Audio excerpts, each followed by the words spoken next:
What's up, everybody? I'm back. Another story. I remember a little while ago, I told my story about my wild 2018 trip to Cedar Point, which I consider was one of the best experiences I've ever had in an amusement park. Well, let me tell you about the worst experience I've ever had in an amusement park. And this coincidentally comes about 1 year after that disastrous Cedar Point trip. Not the disastrous, the good one, 2018. This happened in 2019, again at Cedar Point. Now, lo and behold, now, to be fair, the experience, maybe my mood coming into the event, was not entirely the fault of the park. How they executed things, I believe many of the things that led to some real frustrations were because of some of the actions that the park took. However, this is not entirely their fault. I want you guys to know that going in. I was coming off the heels of a really bad fallout with a friend. I won't go into too much details about that, but I was a little bit heartbroken about that. Still reeling from that. It had just happened literally like a day or two prior. But I was still pretty excited to go and get away, and I was still really excited to go to the park. I really was excited to ride Steel Vengeance again. And was really excited to get on a lot of the other coasters. Eli was coming with me, and he was going to finally have the balls to ride a bunch of the coasters. And we were going with our church group, part of a youth group event. And we tried to leave as early as possible. We got going there for one day in the weekend. We were trying to leave as early as possible. The park opened at 10. We didn't end up leaving. We left really close to 6, actually. We left actually really good. Everybody was there on time, and we got out there, and everything was off to a pretty smooth start. And then we got a special bus to ride in, and we got to watch movies on the bus, and we were just hanging out and talking. I was having a lot of fun and texting my friends. It was a lot of fun. And then we finally, this would have been this was not 2016. This was 2019. So. We didn't have that emergency stop on the highway. That was a different experience in 2016, which I won't go into. But we finally get to the park, and there was traffic issues and everything, and I had it in my head that I wanted to go into the park and beeline it to the back, go to Steel Vengeance, because I knew the line was going to get long. So I wanted to get back there, wanted to ride it, and get it over with early in the day, because I knew it was going to be awesome, and I knew the lines were going to get long. Well, we didn't end up showing up to the park until about 10:30. The traffic was pretty bad. We were on a bus, so it went slower. We had to make a lengthy stop for bathroom breaks, which, understandable. Nothing we could have really done there. So my rational brain should have kicked in there and said, don't do Steel Vengeance right now. Do something else that's going to be less of a line, because Steel Vengeance is already going to have a big line. Go do something else first that's going to be less of a line. Do Steel Vengeance later in the day when the crowds calm down. Okay? And that's what I should have said. This is my rational brain should have kicked in there. It didn't. We got into the park, and we booked it straight to the back. Nobody else in my group even acknowledges the fact that we're not even there right at opening like I said we would be. Because, I was somehow running this whole trip. I was not. I was being stupid. I was being really, really arrogant and very, very, had this whole thing set up in my head.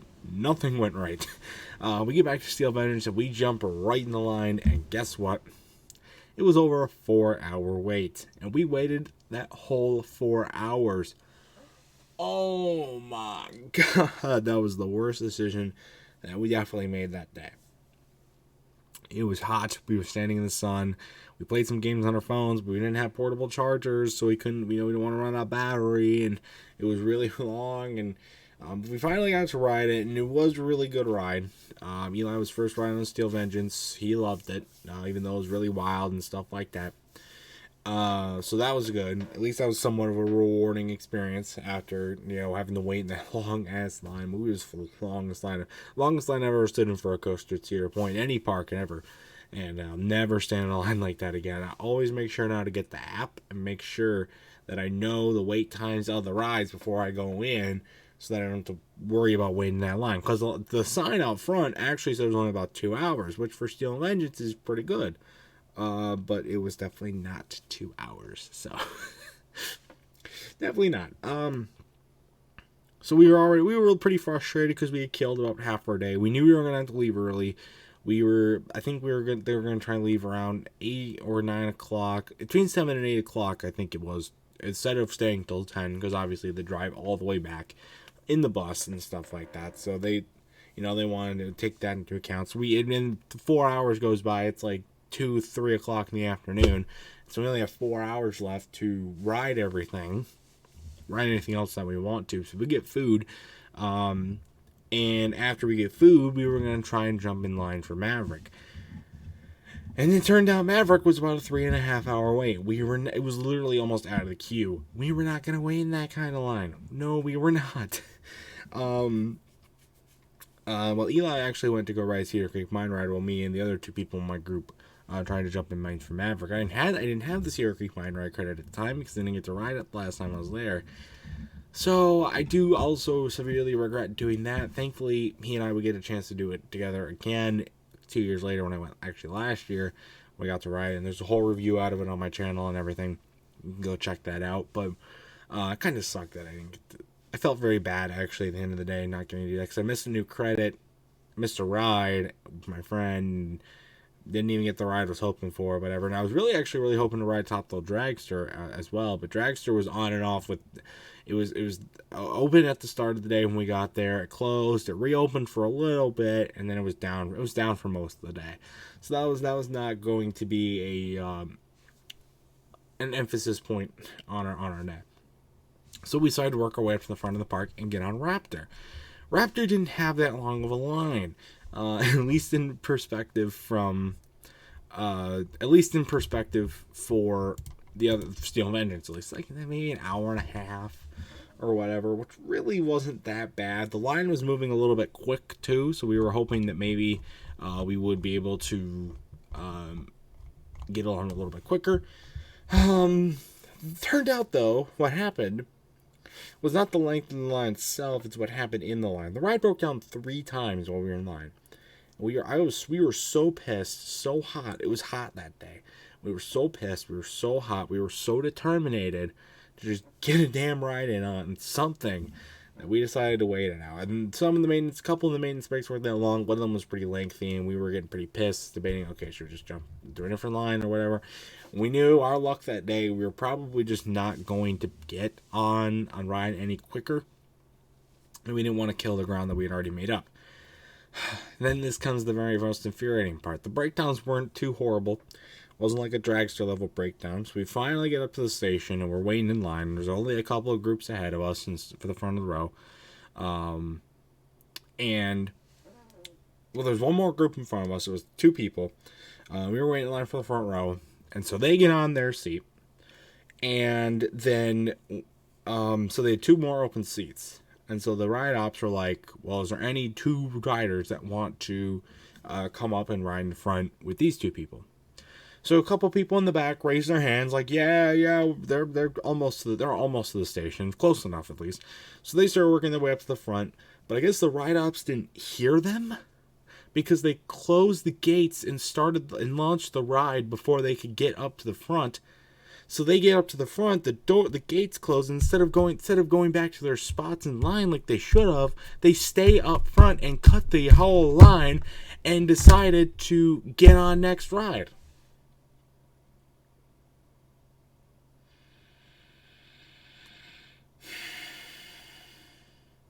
But they didn't even get on next ride.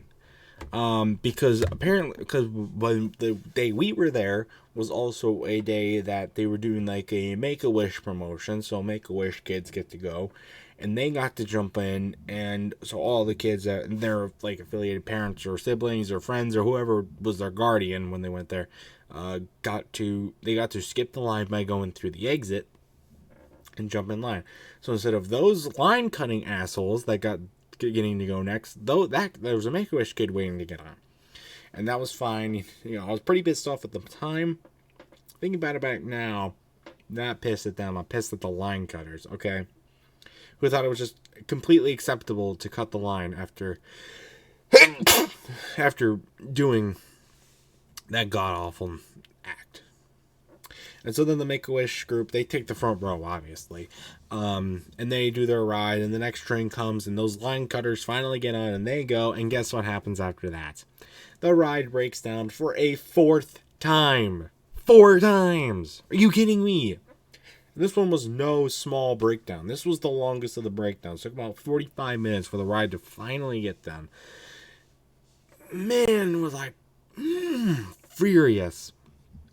We were next in line. We were not going to give up our spot. We were going to ride a Raptor in the front row, whatever it took. They finally got a guy to ride it, and then there were some funny people waiting a couple sections next to us that were making some funny jokes and stuff, and everybody was cheering for the guy who had to test the ride after they made sure it was working again, make sure it was safe and everything like that. And they were cheering when he came back, and it was funny and helped lighten the mood a little bit, you know. And then we finally got our ride in, and as we're waiting on the brake run, somebody on the train in front of us puked. Oh, you gotta be kidding me. Somebody in the front train puked, so they had to spend about 10-15 minutes washing the seat while we're sitting and baking in the sun. Literally stuck there. Thankfully, the ride op sprayed us with the hose a little bit. I don't know if that was intentional or not, but she did. That helped us cool off. Then we finally got off of Raptor. We ate dinner, and we only had time for one more ride, so we decided to hop in line for a Gatekeeper, which was about a half an hour. And it was we got to wait in the shade most of the time. And the ride didn't break down. The line was quick. You know, met up with a couple other people from our group and our church group in there, and got to watch the ride go. And that was Eli's favorite ride of the day. He really liked it. And it was pretty good for me too. I enjoyed it, riding it with the sunset and everything. And then we had to go home, and so yeah, that really sucked. That really sucked for the day that we had. And then we had to go home at 7 o'clock. So in total, I only got 3 rides in on any ride that day. 1 on Steel Vengeance, 1 on Raptor, which was probably the most infuriating ride of the day that day, simply because of the line cutting, the 4 breakdowns, which is very uncharacteristic for, in that time period at least, is very uncharacteristic, even for a B&M, even if it's an older one like Raptor. That was still very uncharacteristic, and I can't believe that happened. The line cutting incident and everything, and the puke, and my god, and Steel Vengeance for over 4-hour wait.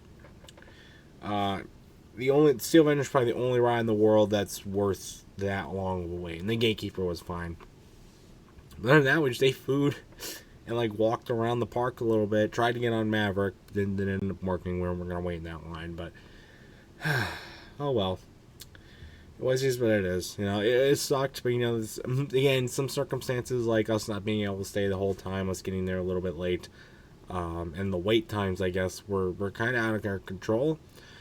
But I should have taken better initiative and looked up the wait times and decided to not pick up the most popular ride about half an hour into the park's operating time. And this is the thing with Raptor, I can't really do much there either. That was very infuriating, but you know, I could have picked more rides to do instead of Steel Vengeance. Maybe I could have hit up like Gemini or whatever and run that first time dueling, and that would have been a lot of fun. Maybe I could have rode Wicked Twister, or could have rode something else, you know, trying to maximize my amount of rides in the day instead of just doing one good one and calling it a day, because it's not really worth the time. But you know what? It's over now. I had a better trip last year, and if we go this year, which I don't know if we are going to, hopefully have a better time as well. And nothing's going to be very hard to, I guess, not really top it, but bottom that out. I should say that was a crazy day. One I'll never forget for all the wrong reasons. But hey, I got to witness Eli's first experience on Steel Vengeance. So every cloud is a silver lining, you know. But that's it for this story. Any other any of the bad amusement park experiences you guys have had, either at Cedar Point or other parks? I'd love to hear about it in the comment section down below. What's your worst experience you ever had at Cedar Point? Have you had a bad experience at Cedar Point? America's roller coaster, usually really good. This time they were not. So thank you guys for watching this story video. Stay tuned for much more amazing content. And until next time, I will see you guys later. Goodbye.